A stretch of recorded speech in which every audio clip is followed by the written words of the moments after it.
Earlier today, Treasury Secretary Gusson suggested that with the tariff rates as high as they are now, it's effectively an embargo of trade between the United States and China. Do you see it that way? That's true. 145% is very high, and it won't be that high.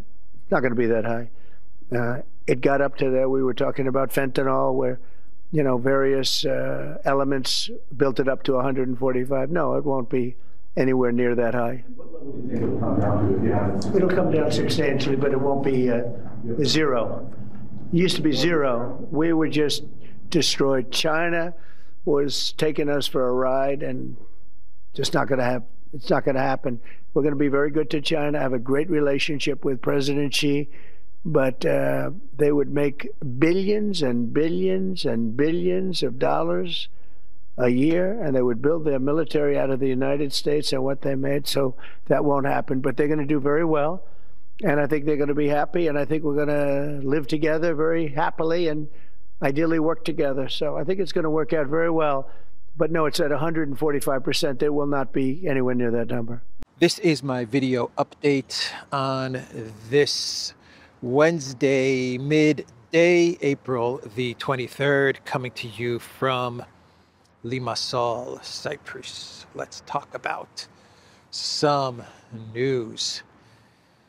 And we are going to start things off with the Trump peace plan. The Trump peace plan from Trump. So we have the London talks taking place today, where the United States, Ukraine, and Europe are going to discuss the Trump peace plan, which is pretty much the Kellogg ceasefire freeze plan. And yesterday, the news came in that Witkoff and Rubio were not going to be traveling to London to go over the final details of the peace plan.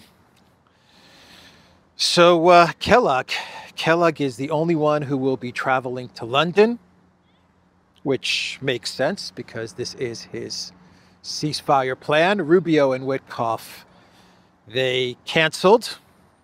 Witkoff is confirmed to go to Moscow. That is still on.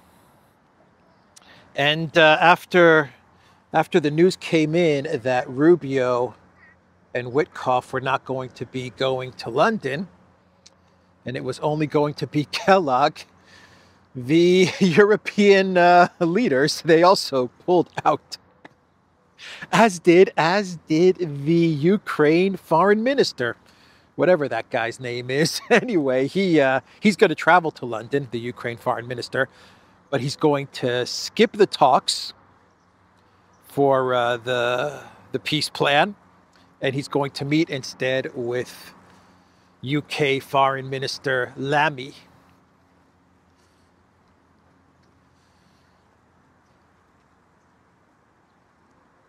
So the only people attending this this peace plan discussion is going to be Kellogg and I imagine a bunch of lower level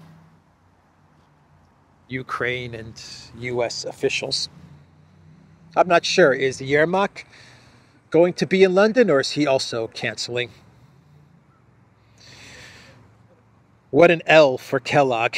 This is a huge L for Kellogg and his ceasefire plan. Well, the news also came in yesterday, before everyone started to cancel the trip, that Zelensky, he had rejected the Crimea recognition part of this plan. So he was speaking to reporters, and he said, "There's no way that Ukraine will be able, that I will be able to accept the de jure recognition of Crimea."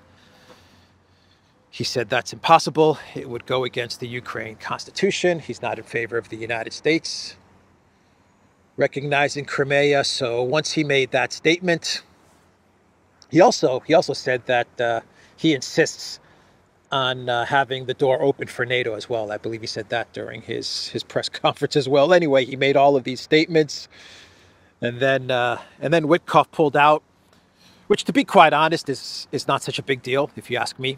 I think the important person in all of this is Rubio, at least when you're talking about the Europeans and Ukraine. They really wanted the Secretary of State Rubio to at least go to London. They understand that Witkoff is more aligned with June 2024 root causes Istanbul plus terms as far as a deal for Ukraine. So they were really hoping that Rubio would at least attend the talks in London. But after the statements that Zelensky made, Rubio also said, yeah, I'm out. I'm pulling out of this. Or maybe Trump told Rubio, pull out of this. So Kellogg's going to take a big L. I would not be surprised if after the London meeting, which really doesn't have much meaning, Trump dismisses Kellogg or sidelines Kellogg or something like that. Because according to Axios, this is Trump's final deal to Ukraine. To Russia as well, but this is really about Ukraine. This is Trump's final deal to Ukraine, except the recognition of Crimea will be okay with an EU peacekeeping resiliency force, as the Trump White House calls it. We're fine with that, but we're also going to provide Russia with sanctions relief, and the NATO aspirations of Ukraine will be off the table, whatever that even means. But Zelensky's not happy with the NATO thing. He said he cannot accept the Crimea thing, so it looks like Trump's final offer is being rejected by Ukraine before the London talks even get started. So that's where we are with all of this. A big, massive L for Kellogg. Good call by Rubio, I would say, to not attend the London talks. Put all the blame on Kellogg. If I was Rubio, that's what I would be doing. I would say, man, after the comments that Zelensky made, I would just be like, you know what? I'm not going to go. I'm not going to go to London. President, ring ring, President Trump.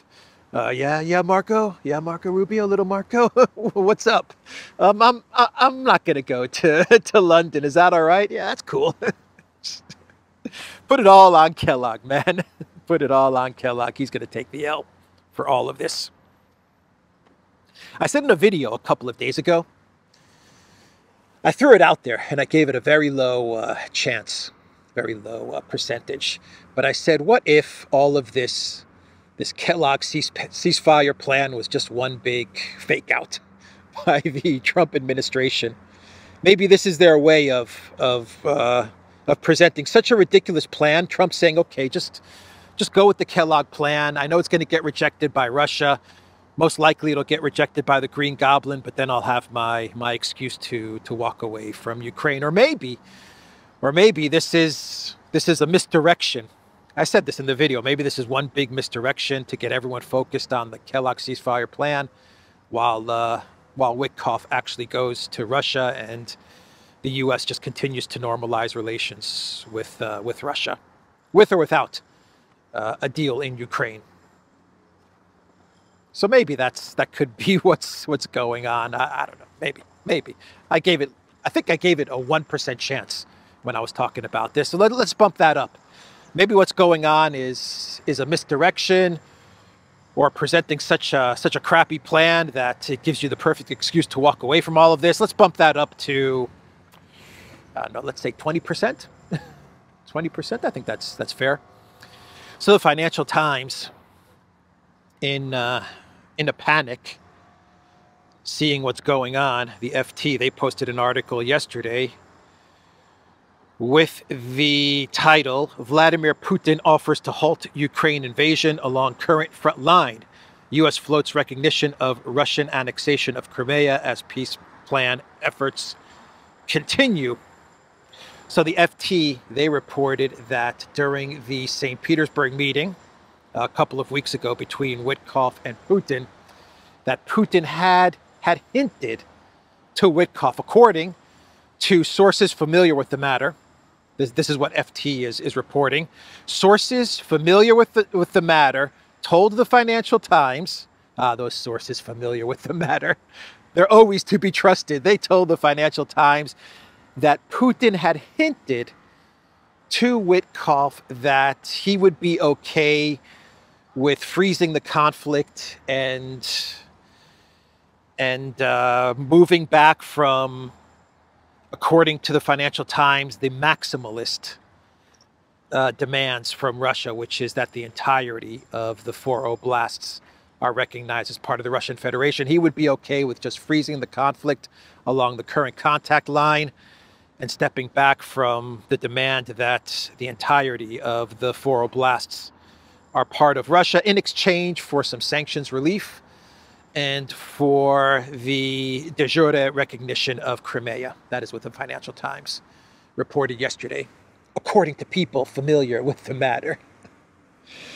Yeah, so when you read through the rest of the article, it's very clear the purpose of this article, why this Financial Times posted this article yesterday, because then the article goes on to say that according to other sources, other media sources, even in, I believe they reference a media source in Russia. I forgot the name of the publication, but they referenced a media source in Russia, which also said that once Russia had liberated the entirety of Kursk, that Putin would be okay to stop the entire conflict. That's all he wanted, was recognition of Crimea. If he got that, if he got some sanctions relief, and then clearing out Kursk, Putin would be fine to stop the conflict completely, and that Trump was aware of this. And so the purpose of the Financial Times article, I think, was to try and sow some doubt in the decision by Witkoff, but more importantly, once again, you got to focus on Rubio. More importantly, sow some doubt in Rubio's decision to cancel the trip to London, because Rubio can read this article, or the Trump administration, the neocons in the Trump administration, they can go through this article and they can say, look, maybe you should go to London, Marco. You know, we know that Zelensky said these things about rejecting Crimea, but according to the Financial Times sources, Putin might be flexible on the territories and the whole Kursk thing. He's liberated Kursk, so he's okay with stopping the conflict. So it's worth you at least going, Rubio. It's worth you at least traveling to Russia and meeting with Ukraine and European leaders. Come on, man, just don't cancel the trip. I think that was the purpose of the Financial Times article. And it looks like it failed. It looks like it failed. So that's the FT. By the way, Peskov was asked to comment on the Financial Times article, and Peskov said only trust primary sources on U.S.-Russia talks. In an interview with RIA Novosti on Tuesday, Peskov was asked to comment on a recent report from the Financial Times that claimed Moscow is ready to halt the hostilities in the Ukraine conflict along the current front lines. Quote, a lot of fakes are being published now, including by respected publications, so you should only listen to the primary sources. And that statement came out very quick. A couple of hours after the Financial Times posted their article, RIA Novosti got this quote from Peskov. A lot of stuff going down ahead of April 30th. Because that is when Trump said that he is going to be walking away from Project Ukraine. He said April 30th, that's the deadline. So you can see there's all kinds of positioning and diplomacy and fake news that is coming out trying to influence the Trump administration in one direction or in another direction. Anyway, Arestovich was asked why Ukraine should give up the 4 regions. One time, Zelensky's BFF, Arestovich. Now he is Zelensky's arch rival, his nemesis, Arestovich, who has expressed interest in perhaps becoming president of Ukraine. He was asked, why should Ukraine give up the 4 regions? And Arestovich said, and this is a correct assessment from Arestovich, for one simple reason, because in 6 months or a year, you will give away 6. Not enough brains to take the offer, then 8 regions you will give away. He's right.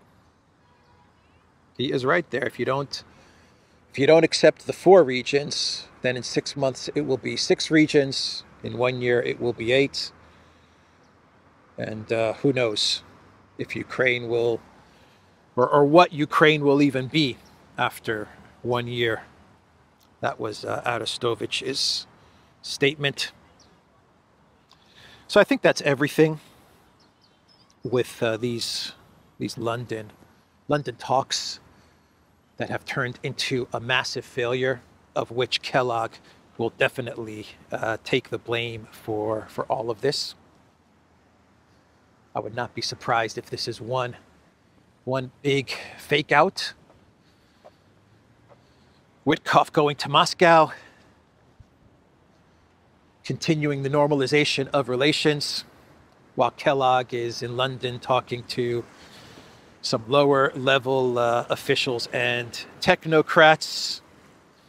And come April 30th, this is Trump's perfect opportunity to walk away from Project Ukraine. If Trump doesn't take this opportunity on April 30th and he decides to continue to deal with Project Ukraine, well then, what can be said? What can one say if that happens?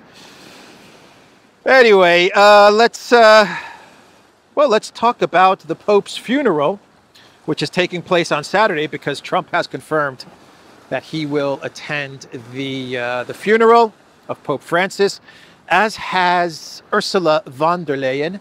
She said that she will attend the funeral, and Zelensky has confirmed that he will attend the funeral, and Zelensky wants a meeting with Trump. And I would be very surprised if Trump actually gives Zelensky a meeting, because if there's one thing that has been taking place over the past month with all of these talks and negotiations around the Kellogg ceasefire plan, is that Zelensky has effectively been cut out. Notice how Zelensky is not invited to any of these talks, and you know he would like to go. You know how Zelensky loves to travel. We know Zelensky loves to travel, right? So if he had the opportunity to be invited to London or Paris, you know Zelensky would take that in a heartbeat, especially Paris, right? He would travel there with his wife, no doubt about it. But yeah, Zelensky has been cut out of all of this. The United States, they don't want Zelensky there. They don't want to talk to Zelensky. And so it's Yermak that is going to all of these meetings, and the foreign minister. And so I would be very surprised if Zelensky and Trump meet, but you never know. You know, the Green Goblin, he's very persistent, the Green Goblin. So he just might find a way to run into Trump and corner him somewhere and have a talk with him. Please, Mr. Trump, give me more money. More money, Mr. Trump. Loan it to me. On credit. Give it to me on credit. I'm good for it. Yeah, you never know. He just may corner Trump somewhere and manage to discuss some things with him. He's a persistent Green Goblin. Very persistent. Anyway, the funeral of the Pope, of Pope Francis, a lot of high-level officials will be attending. And we are getting news with DOGE and Elon Musk that Musk will be I don't want to say walking away from Doge, but spending a lot less time on Doge and on his work at the or with the Trump administration and the U.S. government. Musk stepping back from government work amid plummeting Tesla sales. Tesla's total revenue from car sales dipped 20% and net income fell an astonishing 71% during the first quarter of 2025, the company announced Tuesday on an earnings call with investors. Musk said, starting next month, I will be allocating more of my time to Tesla and that he will continue to spend a day or two on government matters as long as President Donald Trump wants it. Yeah, the tariffs, from what I understand, this tariff war has not been good for Tesla. Tesla has a big presence in China. And sales are falling. Gold is rising. Gold is at a record, isn't it? Like an all-time record, gold. And some people are saying that gold will even hit 4,000. Unbelievable. But yeah, Musk has to pull back from Doge. He has to start focusing on Tesla, which is Musk's, I believe, is Musk's real love is Tesla. SpaceX, but Tesla to me is Musk's baby, and he's got to get that back on track. Things are very difficult with the tariff war, and so they're going to need Musk to put all of his attention on Tesla, or at least more of his attention on Tesla. How successful was Doge?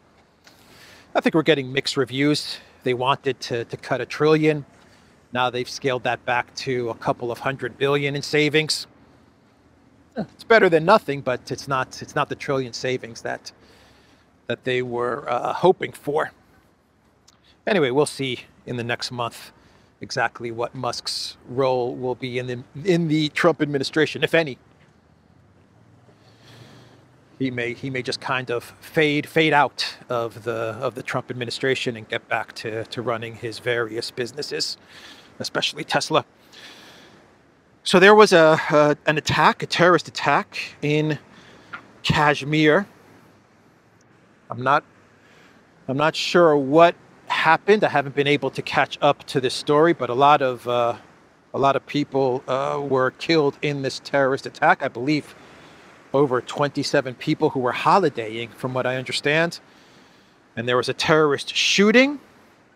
Trump posted on Truth Social, deeply disturbing news out of Kashmir. The United States stands strong with India against terrorism. We pray for the souls of those lost and for the recovery of the injured. Prime Minister Modi and the incredible people of India have our full support and deepest sympathies. Our hearts are with you as well.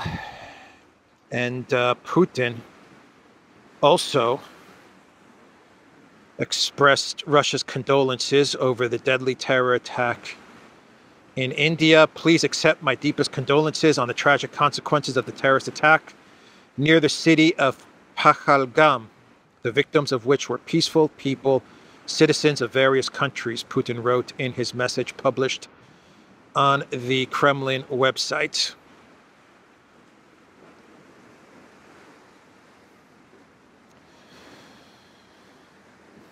So we have the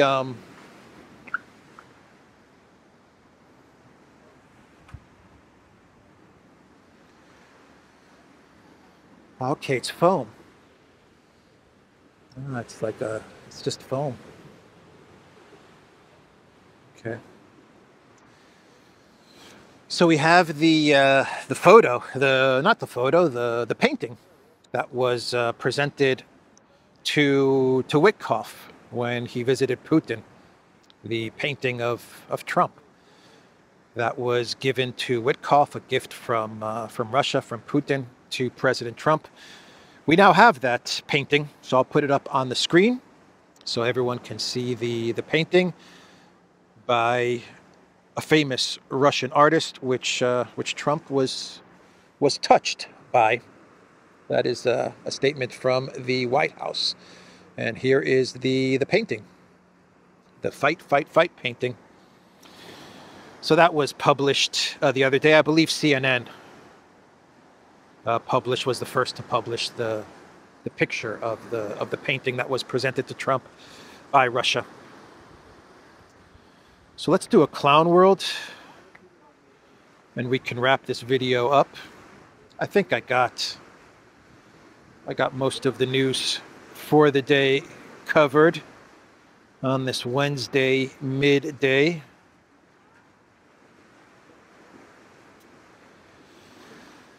Yeah, let's do a clown world, and we are back with the WEF.